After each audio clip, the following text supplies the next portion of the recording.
dimasukkan dengan kecerdasan emosi dan kesejahteraan mental tu? Baik, terima kasih Mira. Assalamualaikum warahmatullahi wabarakatuh. Bismillahirrahmanirrahim. Jadi topik hari ini sebenarnya satu topik yang sangat-sangat popular lah, ya, sangat terkenal kerana apabila berkaitan kecerdasan emosi dan kesejahteraan mental, ramai yang tidak sedar bahawa perkara ini ada hubung kait. Okey Mira. Jadi saya jelaskan kat sini, kecerdasan emosi ini adalah bagaimana individu, iaitu kita lah, ya, memahami dan juga mereka mengurus emosi dengan baik, lalu mereka meluahkan dengan sebaiknya. Sebab emosi ini datangnya daripada perkataan Yunani Greek.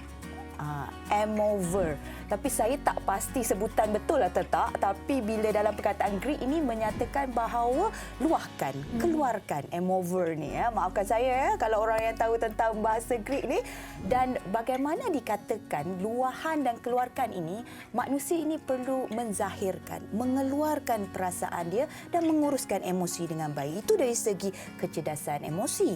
Manakala untuk kesejahteraan mental pula adalah individu ataupun kelompok ini yang mana mereka ini mampu berinteraksi dengan baik secara konektif. Maksudnya pemikiran mereka waras, relevan dan mereka mampu menguruskan dengan cara yang normal, normalisasi.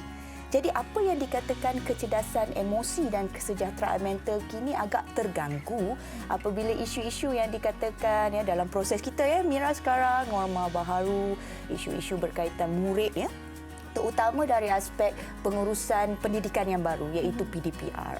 Itu yang kritikal. Kerana apa? Tekanan ini ataupun tingkah laku mereka ini berubah kerana persekitaran. Ya, bila persekitaran mereka mula tidak dapat berinteraksi, sosialisasi mereka terhad.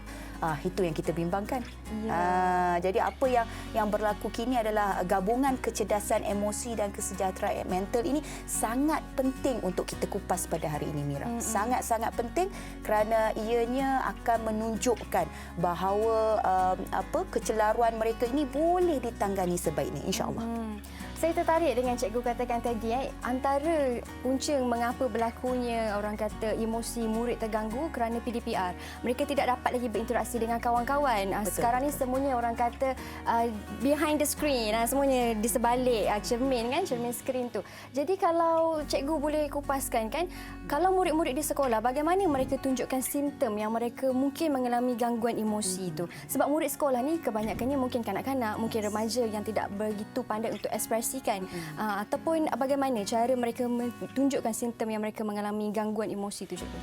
Okey, sebenarnya kajian di Amerika syarikat telah pun sebelum berlakunya serangan pandemik COVID, dah ada pun maklumat-maklumat kajian ilmiah, ya, yang mengatakan bahawa kanak-kanak ini memang mudah, ya, untuk terjebaklah orang kata dengan kecelaruan emosi, kecerdasan emosi dan juga kesejahteraan mental ini. Maksudnya gangguan mental mereka semakin tipis kerana mereka ni kanak-kanak. Kanak-kanak ni, Mira tahu, kan, sangat fragile, sangat muda dan mereka tidak matang. Jadi pemprosesan maklumatnya di dalam secara pemikiranlah, mudah nak ceritanya, konektif ini agak-agak rapuh. Jadi apabila mereka tidak diajar, tak dapat tandangi isu-isu yang berkaitan dengan mereka, tiba-tiba berlakulah isu-isu gangguan mental, tekanan melampau. Okey, simptom yang tadi Mira cakap, ya, dalam kalangan murid lah, mengikut pengalaman saya, mengikut apa yang telah saya uruskan dan saya kendalikan melalui sesi kaunseling, yang paling jelas adalah perubahan tingkah laku. Macam kita orang perempuan mood swing, kan, Mira, kan, dia ada mood swing. Kanak-kanak ni dia berubah daripada orang yang ceria, ya, daripada ceria tiba-tiba dia jadi macam tak seronok, tak enjoy. Daripada dia duduk bersosial dengan kawan-kawan, tiba-tiba dia rasa macam dia nak duduk seorang-seorang. Dia tak nak berinteraksi dengan sesiapa. Jadi dia mula ada gangguan-gangguan dalaman yang kita tak tahu. Orang panggil tekanan dalaman yang kita tak nampak. Kita perlu lihat dari segi fizikal lah, iaitu mood swing tadi. Okey. Kemudian fizikalnya pun dia dah kurang makan, selera makan. Itu dah memang kategori yang agak severe. Serius lah. Jadi bila dah kurang makan, anak-anak kita ya, tuan-tuan perempuan ya ataupun adik-adik kalau dah rasa macam bukan tak nak makan tetapi rasa selera makan tu kurang. Daripada dua bungkus nasi lemak tiba-tiba tak lalu langsung. Itu membimbangkan. Jadi perubahan itu nampak ya simptom-simptomnya. Dan seterusnya adalah tak cukup tidur, tak nak tidur. Saya dulu Mira masa study, saya tak sangka pula bila pensyarah saya kata insomnia ni orang tak boleh tidur 6 bulan. Wow. Saya tak percaya. Saya tak percaya. Ini tak ni saya kata. Ini bukan isu main-main. Rupanya betul. Dia terlelap and then dia terbangun, terjaga. Dia tak boleh selama 6 bulan tak tidur. Jadi dia kena ambil ubat dan kemudian baru dia boleh tidur. Itu tekanan yang menekan cognitive behaviournya sehingga tingkah lakunya dah tidak berfungsi.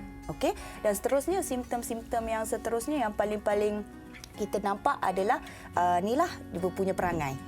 Daripada perangai disiplin tiba-tiba dia memberontak secara dalaman. Tantrum lah. Yes, tantrum. Jadi anak-anak yang merengek tu kalau dah terlalu dahsyat sangat tuan-tuan perempuan ataupun adik-adik, tolong beri perhatian yang sebaiknya. Baik? Okey.